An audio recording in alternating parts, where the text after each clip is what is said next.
ఈశ్వరుణ్ణి పొద్దున్నే ఒక్కసారి చూసి నమస్కారం చేస్తే అది ఒక్కసారి ఆయన ముఖం వంక చూసి నమస్కారం చేసి 16 నామములు ఉన్న శ్లోకం చెప్పి బయటికి విడితే చాలు విజయం సిద్ధిస్తుంది అని. రెండవది ఆయన యొక్క అపారమైన కరుణ. ఆయన క్షమించగా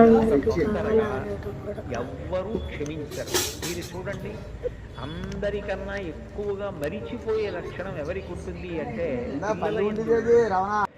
మీరు పిల్లలు అనేటప్పటికీ ఒక విషయం జ్ఞాపకానికి